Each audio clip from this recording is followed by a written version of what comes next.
What About Vietnam? A podcast with Carrie Newsom. The series where Carrie talks with travellers about their experiences and adventures. Find out more about Vietnam from the people who have actually been there. What about Vietnam? Whether it's adventure, exploring the culture and cuisine, shopping, or just soaking up the sun. Let Carrie and her travellers pave the way for a magical holiday in Vietnam. What about Vietnam?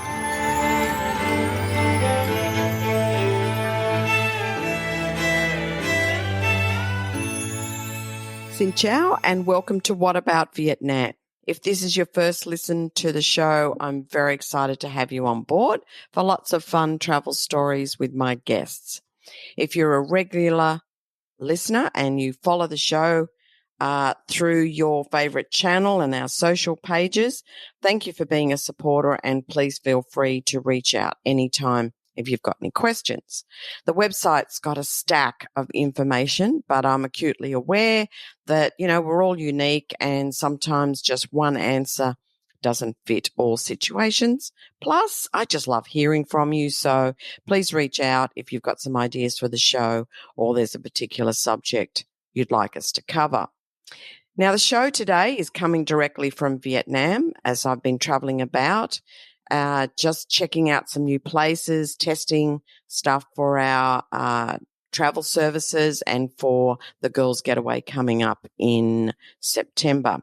And truly excited. Vietnam is really rocking at the moment. And I'm in March, so it's just a beautiful time of the year.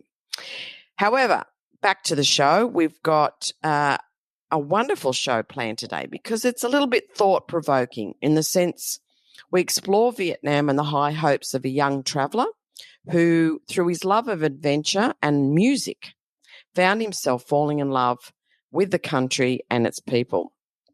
Now, I know from me, you've heard that all before, but what I think you're going to hear from my guest, Luke Webster, is a little bit unique in the sense it involves the profound effect travel can have on a person and where that adventure can unknowingly take you. Luke talks about his travels and how he found himself enjoying the pace, a pace he describes as having your foot off the gas instead of on it all the time. He comes from obviously a city in the UK. He comes from a very busy lifestyle, so he kind of recognized this very early in the piece.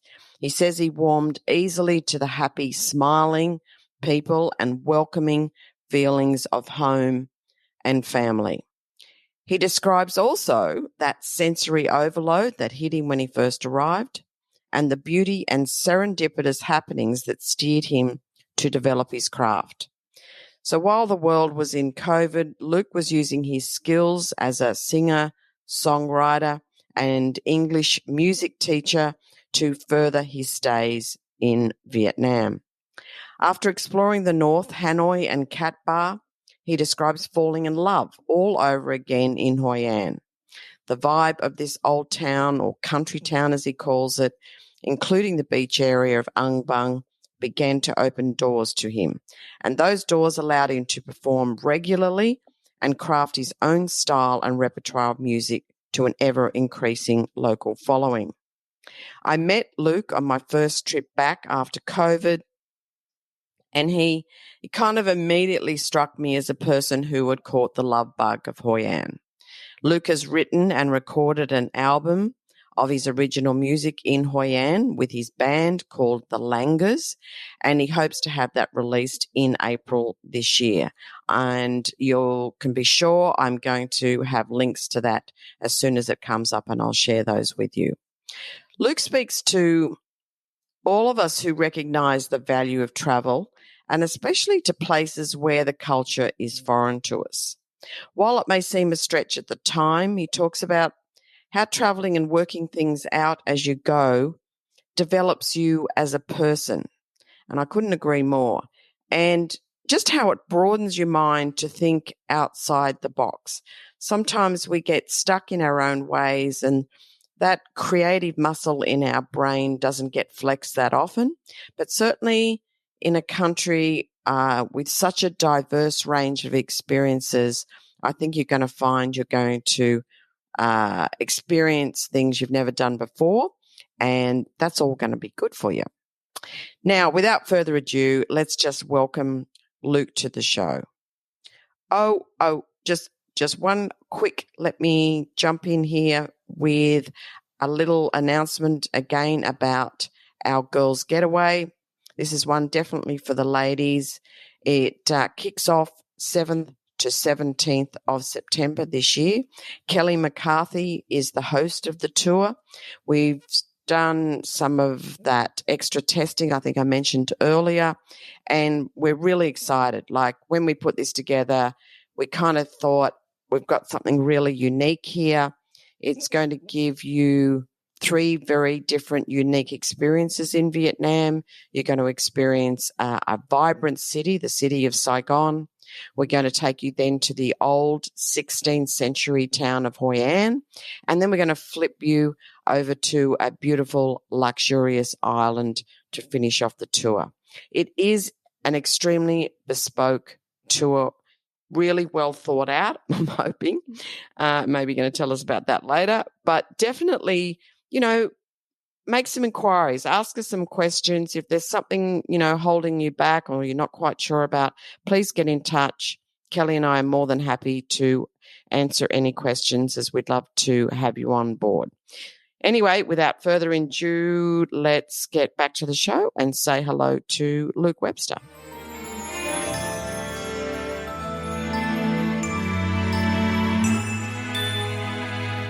It's great to have you on the show. Thank you very much for having me. I'm very excited to do my first ever podcast. That makes me feel special. Fantastic. Look, for everyone listening, I'm a little bit of a fan of Luke's, actually. I got to hear him play at a gig in Hoi An in my last visit in September. And I just knew when he was doing some intros to his songs, some that he's written and some of the covers that he played, I just knew that Vietnam had got to him. So it's great to have him on the show. And I think we're going to focus on one particular place in Vietnam that I think has won his heart. Luke, do you want to tell us about that place that sort of got under your skin a bit? Sure, absolutely, yeah. So I'll give a very quick kind of backstory of how I ended up in Vietnam. So I just finished university and I went off to do Camp America for the summer because my friend was doing it. And from there, I met some people and we went and did a ski season in the south of France. And I ended up doing this after graduating for a couple of years, doing America in the summer and ski seasons in the winter. And I finished my 3rd Camp America and I knew I wanted to go to Asia, but I didn't know where I wanted to go. And everyone had said, like Thailand was amazing and Cambodia had rich history. But Vietnam, I fell in love with. They always kept coming back to the fact that they had fallen in love with Vietnam. It was amazing. It was the best place on earth. So one day I came back from work and I just booked a one-way ticket to Hanoi on New Year's Eve. So I went out there right at the start of 2020, arrived in Hanoi, traveled from the north to the south, met amazing people, immediately fell in love with the place, the culture, the pace of life, the slowdown of the pace of life. But then there was this one place that I went to called Hoi An, which is right in the middle of Vietnam, right below Da Nang, which is the big major central city. And when I went there, I'd already fallen in love with Vietnam, but then I fell in love again with this particular place. I still can't quite explain why. I almost feel like you need to go there to understand, but I don't know whether it's because it's right next to the beach and it has this beautiful, pristine beach, or the fact that it's in the rice fields and it's got this very country. I'm from a country town back in England. So immediately when I got there, it felt very homely to me. And yeah, I almost didn't continue my travels because I planned to go down to Saigon and see the rest of it. And I almost was just going to throw it away and say, Hoi An is like this. I've already found where I want to be. But I continued to go. Went to Saigon. That was fun. And then just flew straight back to Vietnam. And then, yeah, just stayed there. And, the way you speak about Hoi An is very typical of a lot of people, strangely enough. I know for myself, my first visit was back in 2007, and then I didn't go back again really to spend any serious time until 2014. But from then on, I was hooked. I was just, as you say, caught up in the ambiance of the place. And it's very hard, as you say, to describe. It's got a certain vibe about it. It's got a certain energy. Would you agree? Energy to it. And yep. It's got kind of two scenes going on. There's definitely the beach scene. So that's out at Ang Bang. And then when you go into the old town, that's another kind of scene. But the both seem to just meld together so beautifully and come together and operate, even though they operate in kind of different spheres, because the beach is kind of a little bit more touristy. Oh, I guess parts of the old town is as well. But I think from a person looking into Vietnam, Hoi An kind of has to stand out on its own, separate from all of the other cities, because it's just that unique. Now, I wanted to just maybe touch on some of the first impressions that you had. Now, you've just come out of a Camp America season and a ski season in France to get hit with Asia and Vietnam and every smell, every sound and everything that comes with.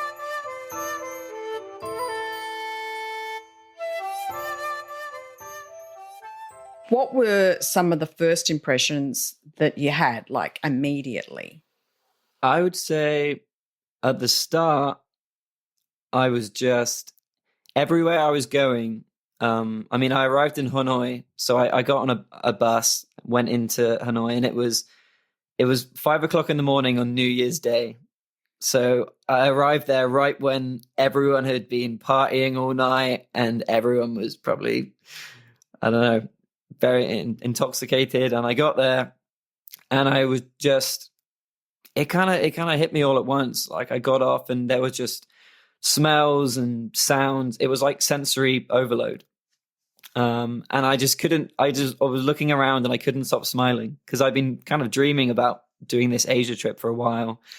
And I was just walking around and my eyes couldn't stop looking around at, like all the street vendors and the people on the bikes and people asking me, where are you going? Where do you want to go? Trying to get me to, buy food. And it was just, the word I would use is colorful.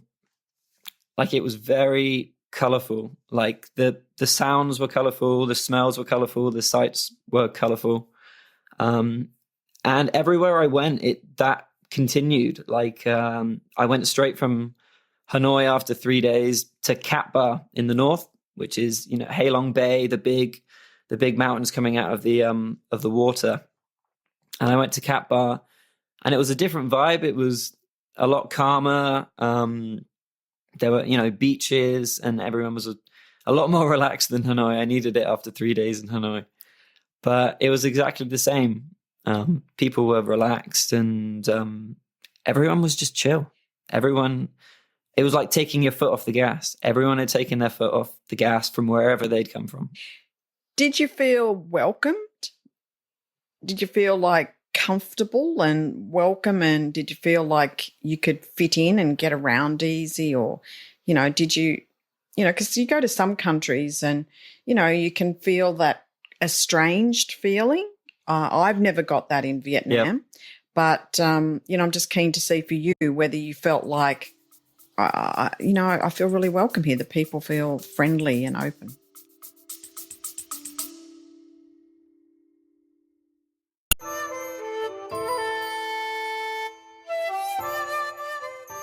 You may see at the beginning of the show notes in the podcast channel that you're listening from some words that say text me a message. It's a great idea. Don't get me wrong. I love hearing from you. And whether that's your thoughts on the episodes, some questions, messages of appreciation, I just love the feedback. It's really great. However, I feel it remiss of me to not thank you for them, but to not be able to respond directly to you. So if you have sent me a question, and I've got lots, and you haven't heard from me, there's a really good reason why.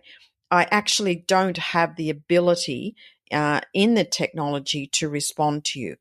They kind of expect that you would or I would answer the questions in the form of a show. And there's just kind of too many, and I just think it's just too personal not to do it that way. So I wanted to alert you to the fact that if you do send me a message through that connection option, I'm not going to be able to respond to you directly. So if you do have a question and it is time sensitive, or you want to send me any kind of message, can I suggest the following 2 ways? 1, send me an email to whataboutvietnam@gmail.com. That is the email address that I have the most constant access to, and I will aim to get back to you ASAP. Secondly, if you go to the website for the podcast, which is whataboutvietnam.com, if you scroll right to the bottom, there is a chance for you to leave a voice message. Now, in that voice message, I can respond to you equally with a response in voice. So if you want a quick response, that's your next best way. But I just wanted to get this into the show, make you aware of this, as it really is becoming problematic. And I've just got too many, and I can't kind of go naming people and answering each question. That's just a little bit silly. So if you have sent me a text message before and you're waiting on a message back as a response, I'm so sorry. I cannot do that. But if you want to send the question again, I'd be more than happy to answer.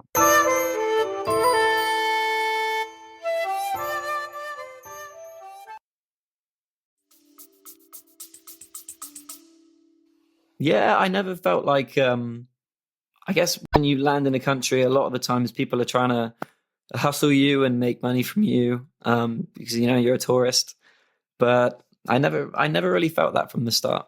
Like everywhere I went, I always felt like I was from the get-go getting, local prices on food. And another thing is just people were smiling. Like the Vietnamese people just, they love to smile. Everywhere I went, they would, especially the women, they look at you and they just give you a big smile. And yeah, I don't know, with Vietnamese women, especially the older women, I always feel like all of them are like my mum. Like when I go for food or anywhere, they're always like, come on, eat up, growing boy. And they'll give me more or whatever. And it's yeah, I just sunk into it straight away. It was very open and welcoming, I would say. Yes, and I think you're right. One of the things that I enjoy about the Vietnamese, and probably more so with the women, is their childlike attitude. They're kind of light and breezy. They don't trudge around, even though they live in some kind of simple ways.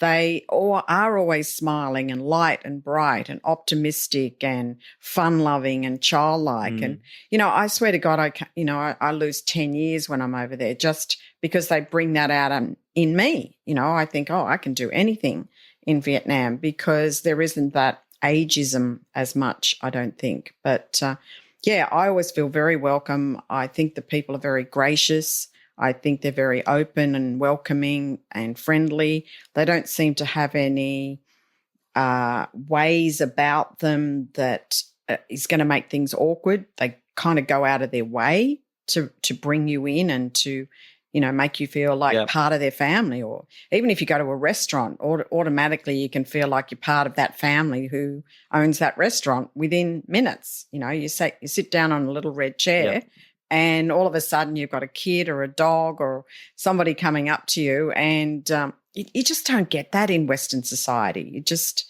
that's gone, that kind of that feeling. So as you say, it is really hard to explain to people what it's like, but we're going to give it a shot in this show, Luke. We're really going to try and dig deep. Yeah. Okay.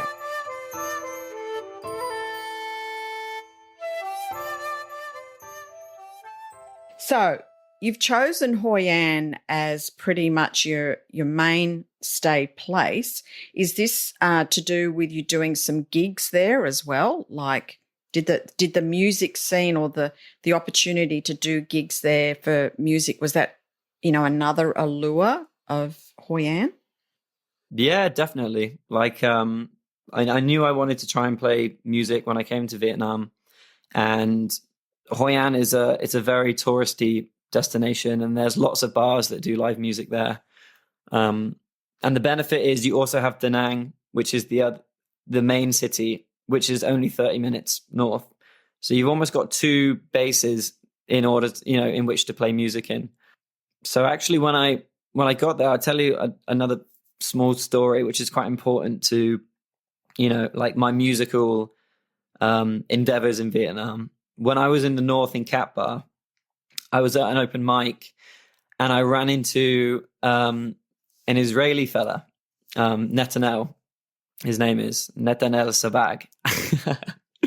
And he was hosting this open mic, and I went up and I introduced myself and I said, "Can I play some songs with you?" And he said, "Yeah, sure, go ahead." And we ended up playing all night. We had the best time and we really hit off, and I ended up spending the week with him at this bar hosting these open mics. And we became friends very quickly, and we went our separate ways. And when I went back to Hoi An after going to Saigon, he was also there by chance. And I met him on the beach and I said, "Oh, nice to see you again." And we started hanging out and playing music together and writing music together. And very quickly we kind of were like, let's make a band. Let's form a band together. And we started as a two-piece. And at the start, we would go to all the bars in Hoi An, in the old town. This was before COVID. And it would be very, very, very busy. And a lot of the bars would say, you need to have played here for 2 years. You need, experience. And so a lot of the bars wouldn't take us. And for a while, we weren't having any luck. And we ended up going to this bar called Bungalow Beach Bar and meeting this wonderful American couple, Rhonda and William. And we went in and we said, "Can we play?" And they said, "Of course. Do you want to come and play tomorrow?" And we were like, okay. Sure, why not? We were like, yes, absolutely. So we went in and played, and we had a great time, and people seemed to like us, and they said, "Do you want to come and play tomorrow night?" And we were like, okay. Yeah, like there isn't kind of like contracts coming out or, serious conversations about, payment and timing and how long will you be here. It's just so casual. It's hard to imagine, I know. Yeah. Yeah. It was almost like they were going to be like, do like play a song for us now, win us over. And we'd be like, "Oh, okay." But yeah, that was the only bar at the start that would kind of have us, and we would play there 3-4 nights a week. And that was when me and Netanel, we started to kind of learn our craft, like how to be, because before we would boys who would play in our room and stuff, and we'd never played for an audience. So we definitely crafted ourselves in that particular bar. We would learn to, mic up everything and do the sound and make a set list that was, had highs and lows and interact with the audience. But yeah, as you say, it's a very easy place if you find the right place that wants to have you to, get a gig. There's not really any contracts. You just kind of rock up, play, they pay, and then you kind of go on your way. And if you come back again, you knock on the door again and you see how, things are traveling. And if things are traveling okay and, there's room for you, then, you can come back in. That is the standard rule of thumb in Hoi An. So when I saw you, because I knew some other people in Hoi An, and they said, oh, there's this really great guy called Luke Webster. He's playing at the Bungalow Bar. I think you should definitely aim for there. I think you were starting at 7:30 or 8 o'clock or something. And I said, oh, right, it was a new name. I didn't know of you from previous trips. And you got to remember, this was my first trip coming back after COVID. So I know you were, for want of a better term, stuck there during COVID. Well, I was stuck in Australia not being able to get back. So, I was keen to just see if Hoi An and Ang Bang had kind of come back from COVID. And, I'd heard lots of stories where a lot of places had gone to the wall and, what was comforting was to go back and, hear great sounds like you playing in bars, get that good feeling. And I thought, no, Hoi An's going to come back. It's definitely on the road.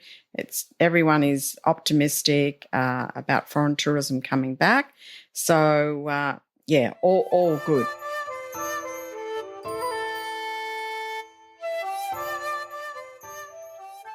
I wanted to ask you a question. It's a little bit of a touchy-feely question, for want of a better word, but because you write music about touchy-feely things, I think you'll be able to relate to it.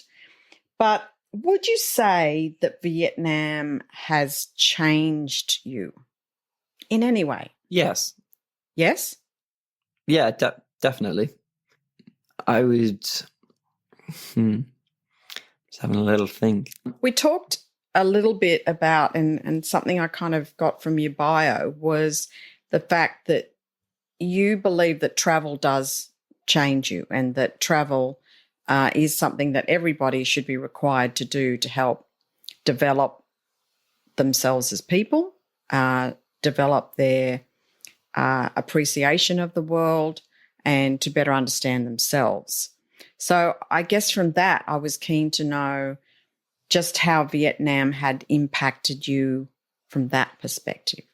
Yeah, I would say it just opened my mind for a start. As soon as I got there, the culture was so different and the feeling was so different from where I was living, well, where I had been living for, 23 years of my life back in England. Exactly. And, it's almost like another great thing about Hoi An especially is it's this melting pot of cultures.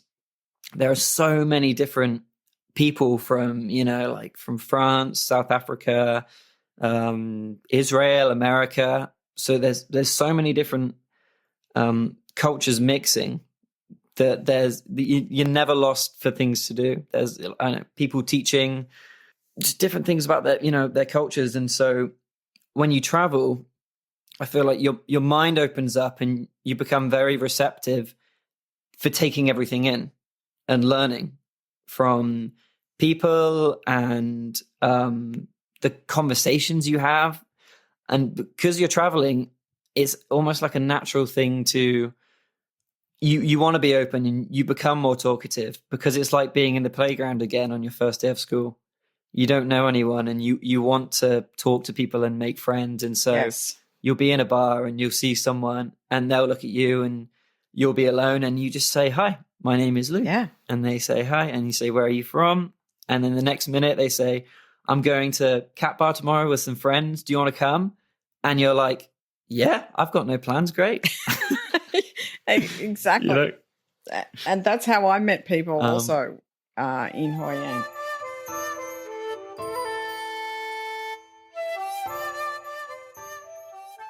When you're not gigging, and obviously I know that is your number one fun thing to do, what else do you love doing in Hoi An?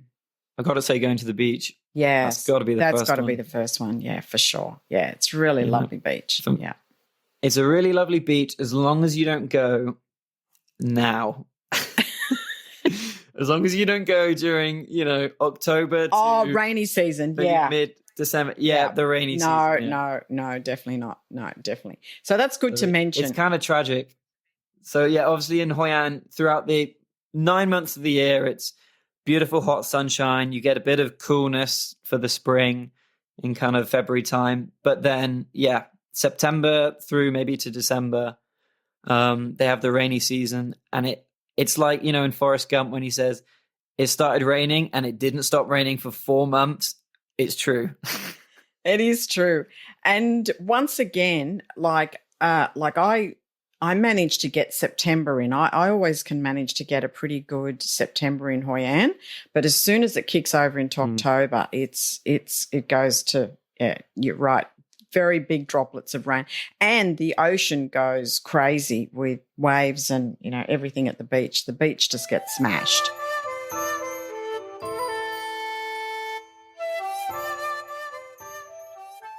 When you spend most of your time there, do you choose to, do you live in a homestay, or do you kind of rent a place, or how do you like to kind of accommodate yourself when you're in Hoi An and playing gigs and stuff?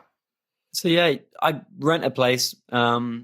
It's very easy to do. Most of the time you don't need a contract. You look on Facebook Marketplace or whatever, and you look for houses, and you find a house and it's got the price, and you go and you say, I want to rent the house. And a lot of the time they'll be like, great, can I have a deposit? You give them the deposit and you can move in the next day. Yeah. And they'll help you move in sometimes. They'll help you move in. They'll bring you food. They'll bring you fruit. A lot of the landlords, they're super kind, super accommodating. They'll do things. They'll come and garden for you. If you want them to. But yeah, it's, and there's so many beautiful spots in Hoi An. That's the nice thing about living there. You can live in the town and it feels very kind of town-like. And halfway between the town and the beach, you got the beautiful rice fields. So you can have a house that literally looks onto the rice fields, and you get the sunset in the evening and the sunrise. And then if you want to, you can literally live like on the beach. Yeah. So, you wake up in the morning and you're tired, and you come out of bed and you can literally just zombie walk yourself through the sand down to the beach, 2 minutes down, and you just jump into the sea, and that just wakes you. That's the best way to wake up. It is. And you don't have to navigate a serious car park, or there isn't like cordoned off areas where you don't need to get in your car. No, there's full access and it's all free. So, these are kind of the little things that people don't take into consideration with the beach itself. So tell us, if you were to talk to your friends and family and about Hoi An and about Vietnam, what are the key things that you want them to know, or things that, they should be aware of if they come?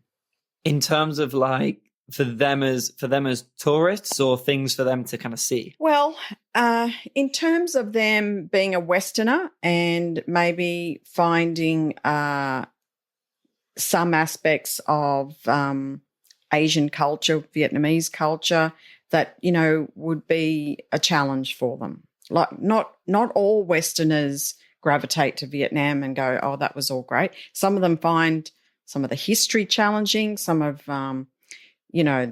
there's not paved roads everywhere. There's not paved pathways everywhere. There's wires hanging from trees, and, that's the Wi-Fi system over there. It just wraps around that kind of bush over there. That's how you get free Wi-Fi.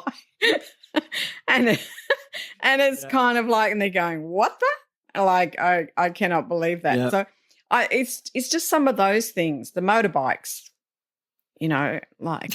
Yes.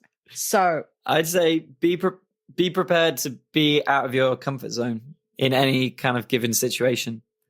Whether that be, you're on the toilet and you see cockroaches, scuttling around, or, you're in the shower and, you don't get that nice, constant warm shower pressure that you've got in your nice shower in England, like, and then, yes, the first and foremost, don't take things personally when you're on a bike.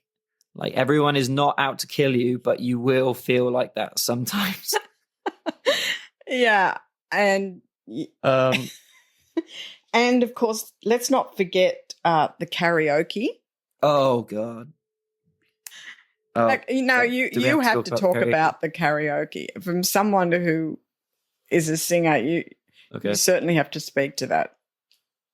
Okay. So that's a massive part of their culture is they sing like daytime karaoke. It usually happens on a Monday. I think Monday is like their day off. They sit around tables, drink really LaRue, which is like the cheapest Vietnamese beer, and they'll all sit around the tables, get this massive karaoke machine, like huge speaker, and they'll have Vietnamese songs playing, and they'll sing these Vietnamese songs, but they'll sing it like they're trying to destroy your eardrums.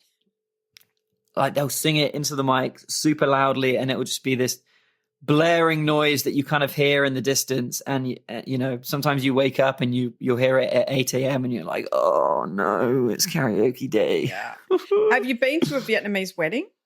I have. A couple of them. Did they have karaoke?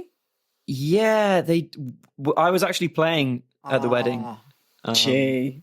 So I How did lucky my bit, went and everyone was to have you there.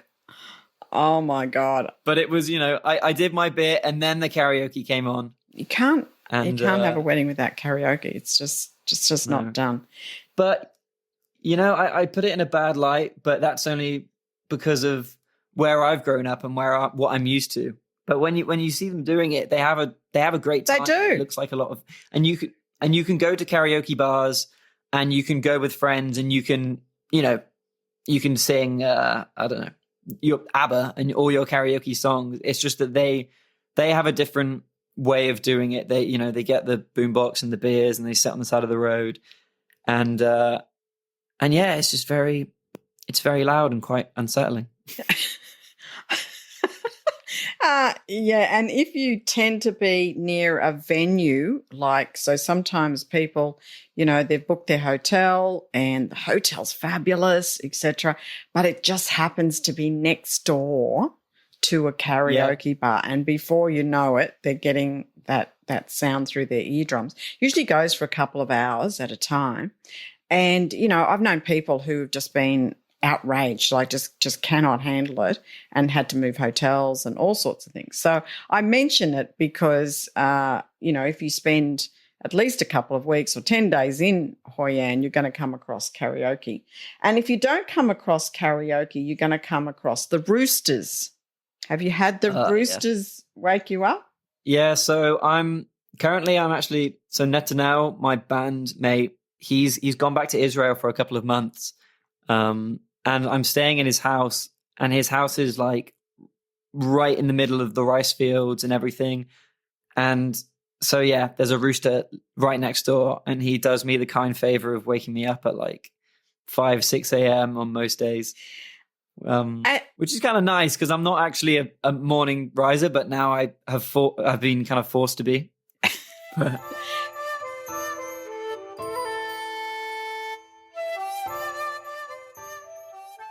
And how did you take to the food? Do you love Vietnamese food? Do you have you kind of got some special dishes that you like, or? Yeah, absolutely, hands down. It was. I went back to England for 3 months this summer, and it was very saddening. I'd say saddening. It was. I'm so accustomed to eating the Vietnamese food, which is for the most part very simple. They eat lots of rice, lots of vegetables, lots of broth and soup, and that's if you eat with a Vietnamese family, they'll have a big bowl of rice, maybe a chicken stew broth, and then they have morning glory, which is like a vegetable with garlic, and then they might have some fried tofu for any vegetarians. Yeah, I like a good khao lao, which is like the local dish in Hoi An. It's like a Hoi An noodles, and then they have like a pho, which is Hanoi noodles, and then they have mi quan, which is another you know, Local. It's just awesome. The local, yeah. The food is just amazing, and it's so fresh and it's so cheap. Yeah. So that was the next thing I was going to talk to you about. Like, how would you describe how much it is to holiday in Vietnam? Like, how much do you think it's expensive? Do you think it's hard to manage? You know, like between accommodation and getting around and food. I'd say it's a very stress-free place to go on holiday, because you can have whatever holiday experience you want. There are loads of resorts on the beach, so if you're a resorty person and you want like an all-inclusive package, then that is like available to you. Equally, if you're someone who likes to find like a house with a pool and do your own thing and, you know, cook yourself, then there's loads of stunning, beautiful villas that are, I don't know, maybe a quarter or a fifth of the price that you would pay if you were going and staying in, I don't know, Barbados or so. Everything, it's affordable. It's very easy to get about. If you need to get out on a bike, you go to a local place and you pay 40,000 Vietnamese dong, which is like $1, and then you just get a bike for the day. You know, no paperwork, no nothing. Off you go. So it's I'd say it's stress-free. Yeah, and that's a really good thing to say because, you know, part of what I try to do with this podcast is to, you know, do a bit of myth busting and kind of breaking down some perceptions that people have of Vietnam. And, you know, unfortunately, for many, many years, people only thought of Vietnam as the Vietnam War. And, you know, it's taken a long time to kind of move on from that because, you know, people have just got that stuck perception.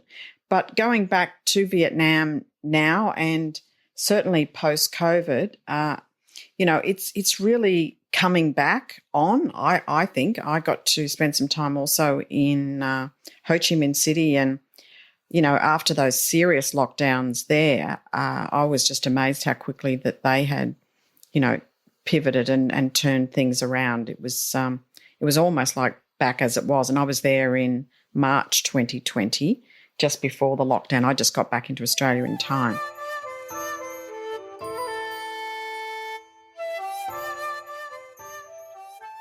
Being stuck in Vietnam couldn't have been too bad for you. I mean, you wouldn't have wanted to go back to the UK in that period, surely. Honestly, it's so funny. Everyone I talk to, when I say I was in Vietnam for the COVID years, they kind of say, oh, you know, did you get stuck there? And I say, no, there was never a point that I couldn't get home. There was always a way for me to get a plane ticket. Apart from a couple of times where we had really strict lockdowns and it was hard to get out, I could always get home, but I chose not to because I feel like in those COVID years, Vietnam locked down so early and straight away, and they nipped it in the bud so quickly that we didn't have a lockdown until June 2021.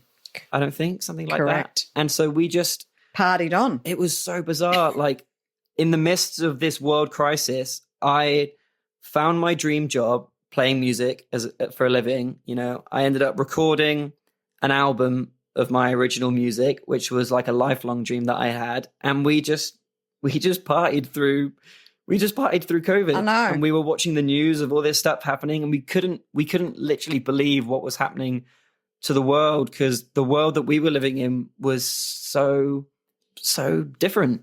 And it was just that's why I wrote that song. So I think I might have played it for you when you came to the bar 8 days a week, but I wrote that song Neverland. And I wrote it when I was back in England, and I was thinking about Hoi An and the people that were there during that time. And, you know, this crazy thing that we went through. And I wrote it as kind of like a homage, tribute, I guess, to the time. Yeah, a tribute. Yeah, exactly. Yeah. For the people that were there during the COVID years.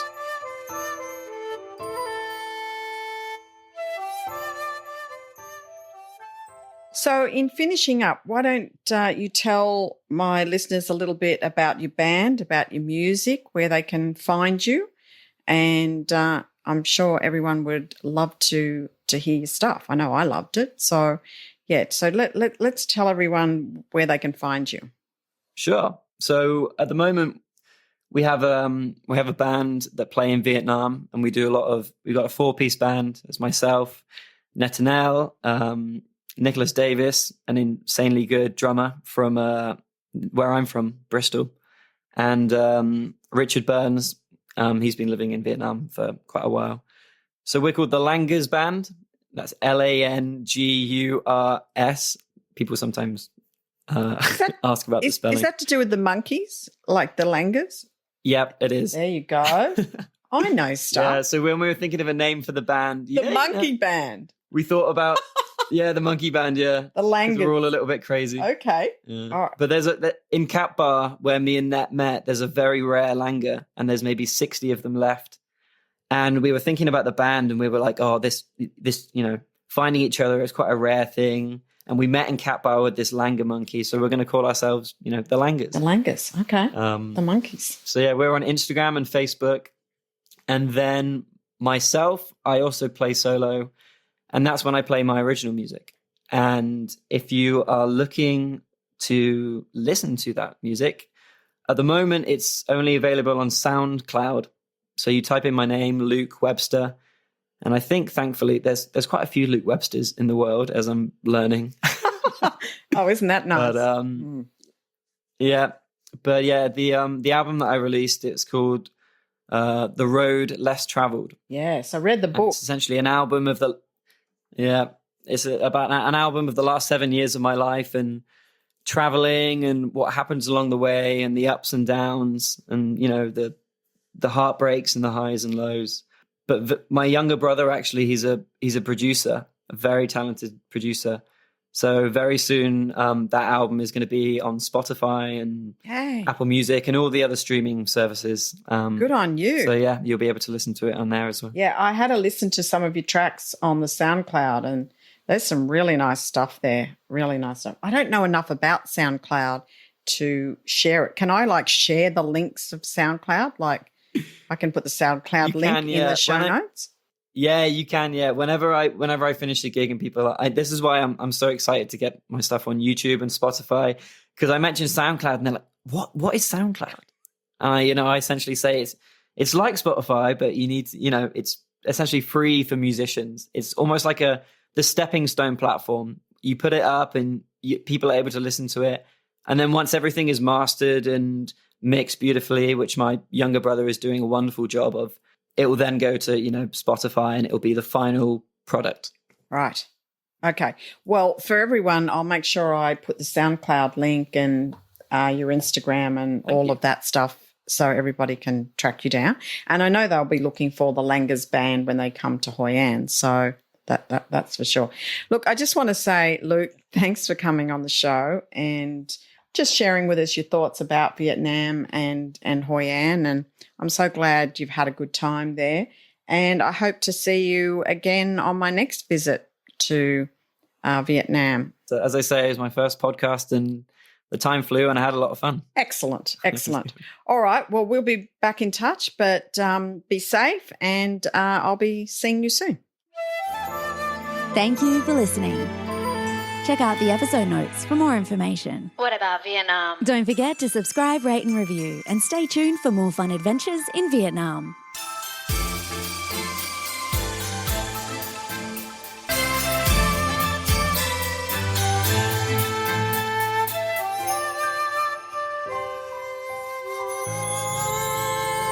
What about Vietnam?